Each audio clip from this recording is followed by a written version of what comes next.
세례 요한은 계속해서 예수 그리스도가 우리에게 어떤 분이신가 증거하고 있습니다. 오늘 본문을 통해서 보면 세례 요한은 이제 우리에게 예수님께서 어떤 분이신가를 이렇게 한마디로 표현하지요. 오늘 본문에 보게 되면 우리가 앞절에 29절에 보게 되면 이튿날 요한이 예수께서 자기에게 나오심을 보고 이르되 보라 세상 죄를 지고 가는 하나님의 어린 양이로다. 예수 그리스도가 우리에게 어떤 분이신가 세례 요한은 한마디로 딱 정의합니다.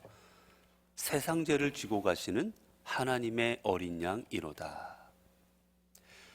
우리가 예전에 이스라엘에서는 제사라는 것을 지냈습니다. 특별히 하나님 앞에 번제물을 드릴 때 어떻게 했느냐? 내가 제물을 가지고 이제 제단으로 나아갑니다. 때로는 어린 양이 되기도 하고 때로는 염소가 되기도 하고 소가 되기도 하는데 이제 유월절 특별 어린 양들을 잡았지요. 데리고 가면 그 양이나 아니면 그 짐승을 잡기 전에 이제 그 제사를 지내는 사람이 하는 첫 번째 행동이 있습니다. 바로 뭐냐면 그 제물을 바쳐주는 동물 위에 머리 위에 손을 얹고 안수하는 겁니다. 왜 안수를 하였느냐? 이 의미는 하나예요. 내 죄를 너에게 전가한다라는 뜻입니다. 내가 하나님 말씀대로 살아가지 못하고 내가 죄 가운데 살아가고 내가 하나님께서 명하신 율법들을 어겼고 내가 사망으로 갈 수밖에 없는 내 모든 죄들을 이 순간 내가 너에게 다 전가하노라. 그렇게 해서 안수 기도를 한 후에 직접 그 짐승을 잡았습니다. 그 대표적인 게 어린 양인 거예요.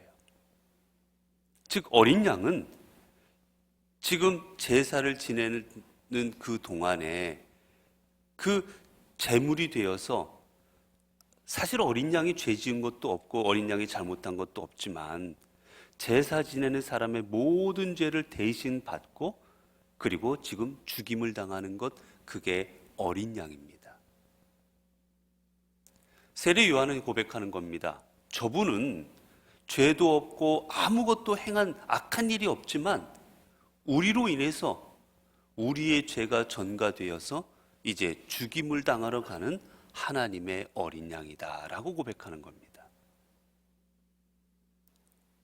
여러분, 우리가 세상을 살면서 우리는 많은 문제들을 해결 안 받고 싶어 합니다.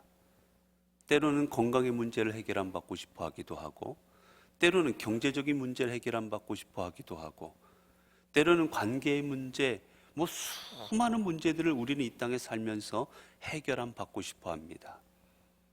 그러한 일들이 때로는 병원에 가면 낫기도 하고 때로는 내가 돈이 생기면 해결할 수 있기도 하고 때로는 다른 사람들이 도와주면 해결되기도 하고 여러 해결 방법들이 있습니다. 그러나 우리가 아무리 노력해도 해결할 수 없는 일이 하나 있습니다. 그게 바로 죄의 문제입니다. 우리는 내가 아무리 열심히 예배를 드리고 무엇을 한다 할지라도 우리 스스로는 죄의 문제를 해결할 수가 없습니다.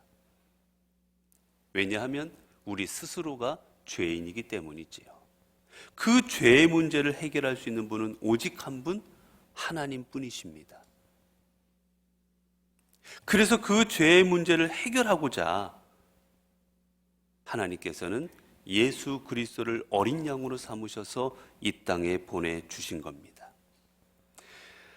그래서 사도 바울은 로마서 8장 1절과 2절을 통해서 우리에게 이렇게 고백했지요.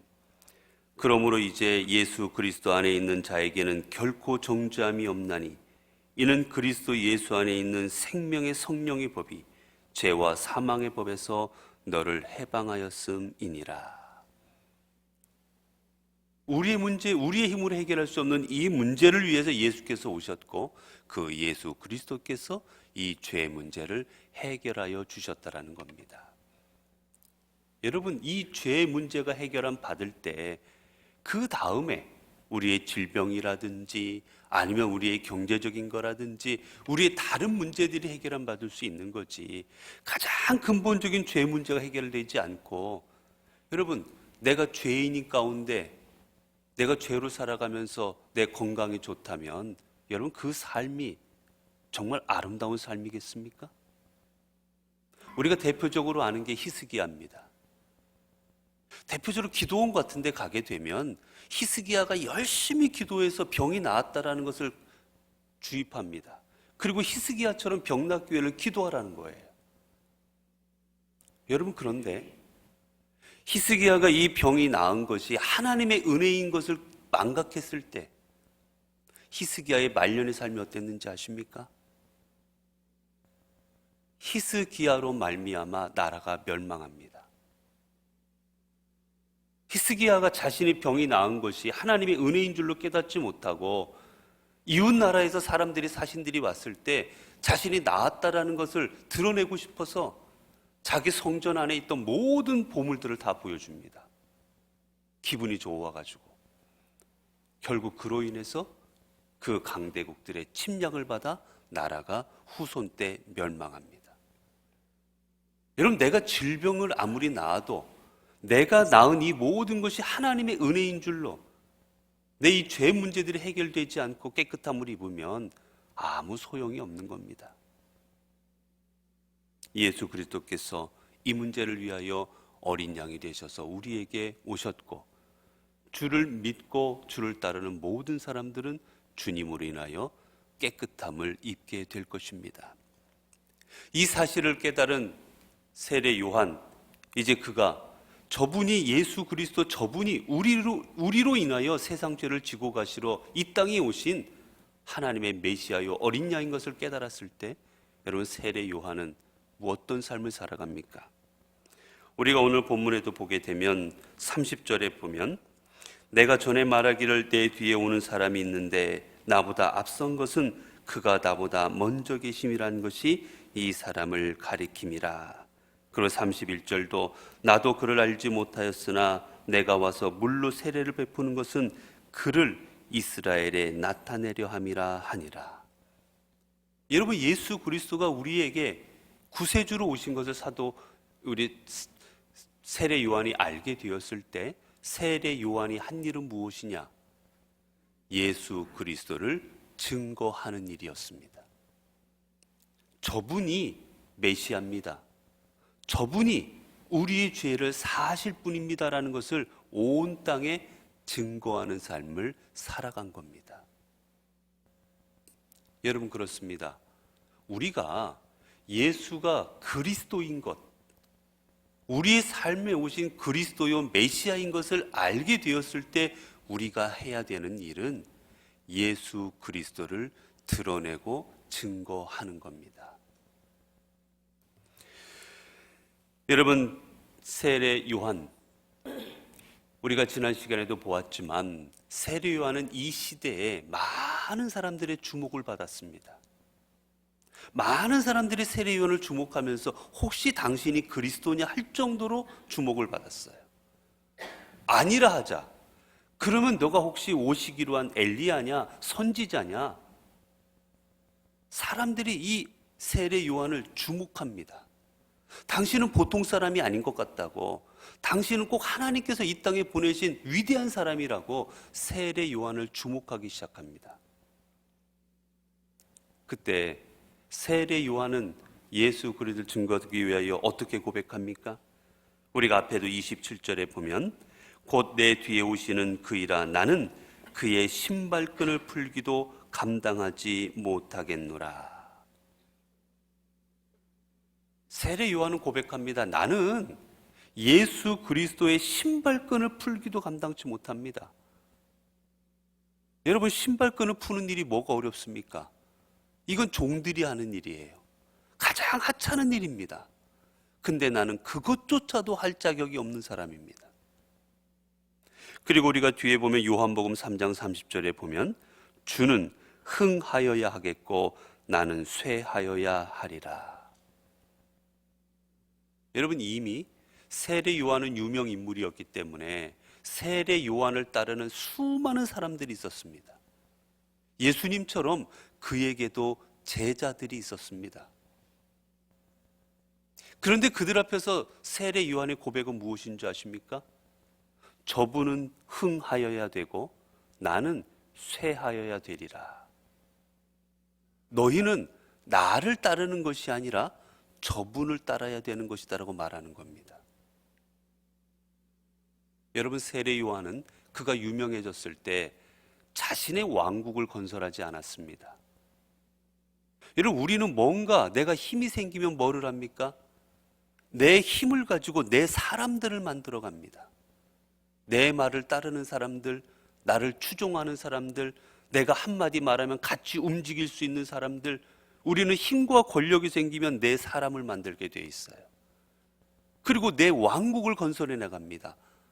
모든 걸 내 뜻대로 할 수 있도록 내 왕국을 건설해 나갑니다. 그리고 자신의 뜻대로 이루어 갑니다.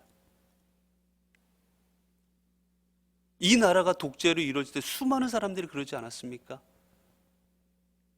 그런데 세례 요한은 거꾸로 갑니다.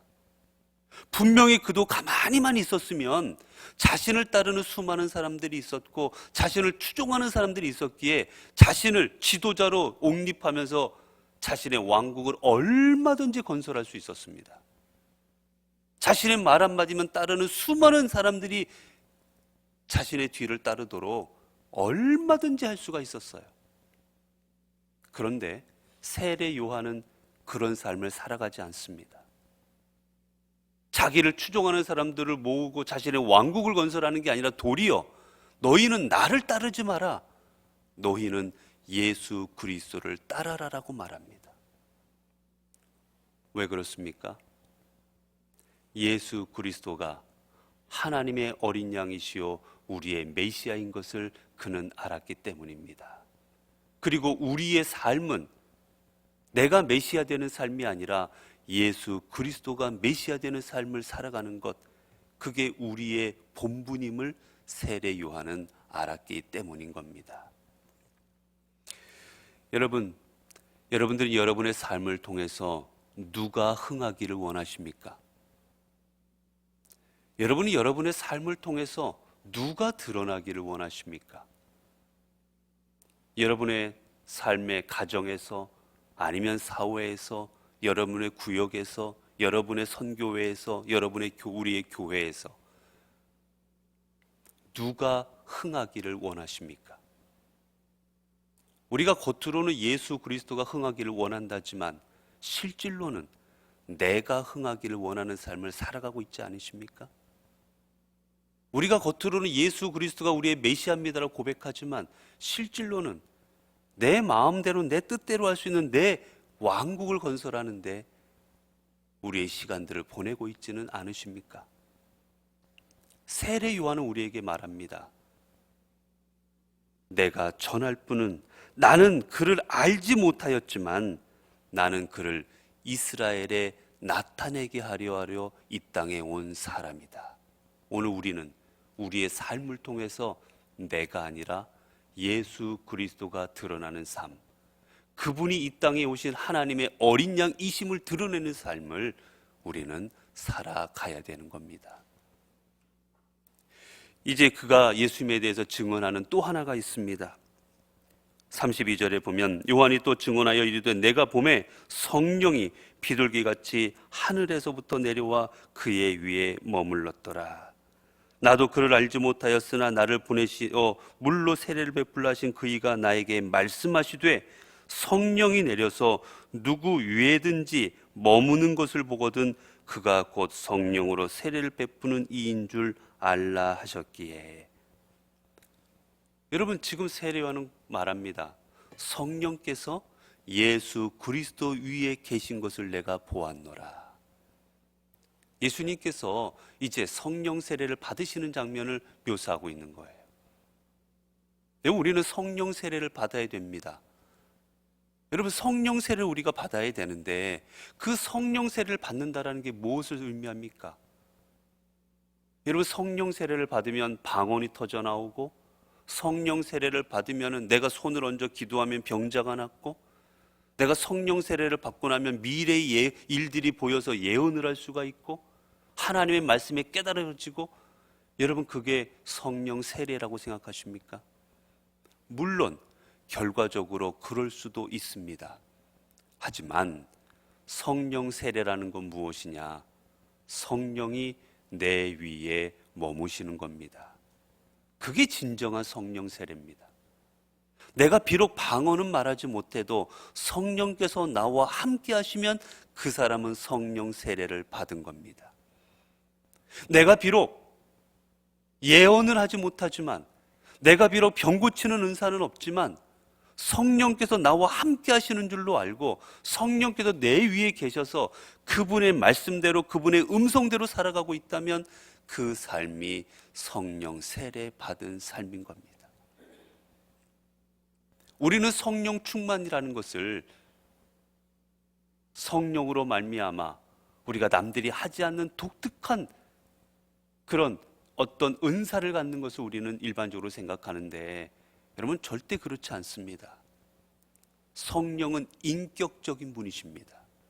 성령이 우리에게 임하시면 우리의 삶이 변화가 되는 것이지, 우리의 영이 새롭게 되는 것이지, 이게 첫 번째지, 방언과 통역과 예언과 병고침과 여러분 이런 것이 첫 번째가 아닌 거예요.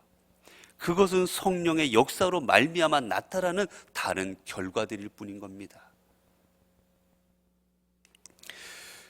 여러분, 세례요한은 말합니다. 성령께서 예수 그리스도 위에 계신 것을 보면, 아, 저분이 성령 충만한 분, 성령으로 인하여 세례받은 분인 줄을 알라. 오늘 우리도 이 땅을 살아가면서 내가 성령 충만한 삶인 것을 드러낼 수 있는 방법은 오직 하나, 내가 성령님으로 인하여 살아가고 있음을 내 삶으로 증거하는 겁니다. 여러분, 우리는 이제 날마다 성령께서 나와 함께 하심을 기억하고 그분의 음성에 귀를 기울이고 그분의 인도하심을 따라 성령 충만한 삶으로 하루하루를 살아갈 수 있어야 될 것입니다. 사랑하는 성도 여러분, 주님은 우리에게 영생을 주시기 위하여 이 땅에 어린 양으로 오셨습니다.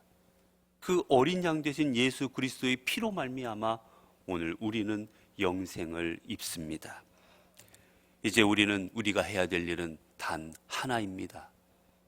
바로 이제 우리의 삶을 통해서 나를 드러내고, 우리의 삶을 통해서 내 왕국을 건설하고, 우리의 삶을 통해서 내가 높아지는 것이 아니라 우리의 삶을 통해 예수 그리스도를 드러내야 됩니다. 우리의 삶을 통해 예수 그리스도가 이 땅에 오신 하나님의 어린 양이심을 세상 가운데 드러내야 되는 것입니다. 우리가 이런 삶을 살아가고자 할 때 성령께서 우리와 함께 하시고 우리에게 힘과 능력을 주셔서 이러한 삶을 살아갈 수 있도록 인도하여 주실 것입니다. 기도하겠습니다. 은혜로우신 하나님,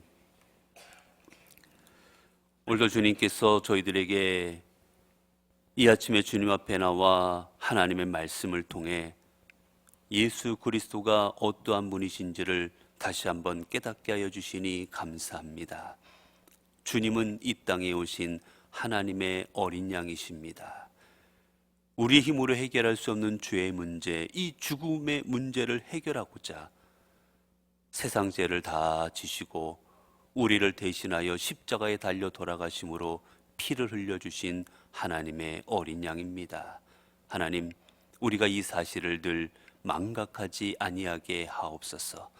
늘 이 사실을 기억함으로 말미암아 하나님의 은혜로 내가 이렇게 믿음을 가졌는데, 내가 하나님의 은혜로 구원받은 자의 반열에 섰는데, 저희들은 배은망덕하게도 나를 드러내고 나를 높이려고, 내가 세상 가운데 존귀해지려고 예수 그리스도를 외면하는 삶이 아니라 우리의 삶을 통해 예수 그리스도를 드러내는 삶을 살아가게 하옵소서. 예수 그리스도의 이름으로 내 왕국을 건설하는 게 아니라 주님을 위하여 하나님 나라를 건설해 나가는 저희들이 되게 하여 주옵소서. 이 모든 일들은 내 힘만으로 되지 아님을 고백합니다. 성령께서 도우실 때, 성령께서 우리 위에 임재하셔서 우리와 함께 하실 때 이 일들을 이룰 수 있는 줄로 압니다. 하나님, 늘 성령님의 함께 하심으로 인하여 우리의 삶이 성령 충만한 삶이 되어 성령의 열매를 맺어 나가게 하옵소서. 하나님, 오늘도 주님 앞에 예물 드리는 귀한 손길들이 있습니다. 하나님, 이 손길들을 기억하여 주시기를 원합니다. 하나님, 주님 앞에 예물을 드리며 마음도 드리고 우리의 삶도 주님 앞에 올려드립니다. 하나님께서 그 삶을 올 한 해도 지켜주셔서 온전한 믿음의 삶이 되게 하여 주시고 온전한 하나님의 능력이 임하는 삶이 되게 하여 주옵소서. 특별히 기도의 제목을 가지고 주님 앞에 기도합니다. 하나님, 그 모든 기도의 제목들이 주님 앞에 온전히 상달되게 하여 주시고 주님께서 온전히 그 모든 기도의 제목들을 주의 뜻 가운데서 응답하여 주옵소서.